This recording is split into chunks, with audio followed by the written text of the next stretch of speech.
कराची की मच्छर कॉलोनी में क़त्ल थियल बिन सिंधी नौजवाननि वारे वाक़े ख़िलाफ़ सीराणी में भी सियासी समाजी धुरनि पारां एहतजाजी रैली कढी कातिलनि खे फाही ॾियण जो मुतालबो कयो वियो आहे। शाहनवाज़ चावणो जी रिपोर्ट।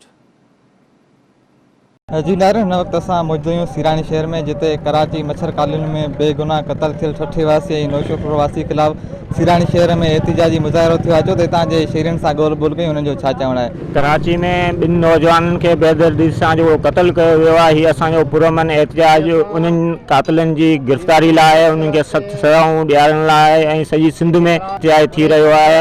शहीद अरशद शरीफ़ जेको सहाफ़ी हो, जंहिंखे बेदर्दी सां ॿाहिरें मुल्क क़त्ल कयो वियो, असीं मुतालबो था करियूं उन जे कातिलनि खे बि गिरफ़्तार कयो वञे ऐं कराची में धरती धड़ियुनि सां जेको गैर इख़लाक़ी, गैर शरई, गैर कानूनी सलूक थी रहियो हो, उहो बंदि कयो वञे ऐं कातिलनि खे गिरफ़्तार कयो वञे। कीनिया जे मुल्क में गोलियूं हणी करे शहीद कयो वियो आहे।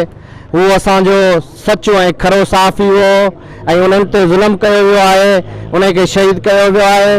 उन जे खून सां इंसाफ़ थियणु घुरिजे ऐं उन सां गॾोगॾु कराची में जेके सिंधी नौजवान आहिनि उन्हनि खे शहीद कयो वियो आहे, बेदर्दीअ सां उन्हनि खे क़त्ल कयो वियो आहे। सॼी सिंध खे गुज़ारिश था कयूं ऐं कारोबारी सोसाइटी आहे, जेके असांजा माण्हू आहिनि, दोस्त आहिनि सिंधी, त उहे अहिड़ी रैलियुनि में जेको आहे सो पंहिंजे ज़मीर जो ऐं पंहिंजा गैरत जो मुज़ाहिरो कनि ऐं कुझु सिंधी हुजणु ऐं सिंधी धरती सां जो असां लाॻापियल हुजणु, कमेटेड हुजण जो को त पंहिंजे ज़िंदे हुजण जो सबूत ॾियनि।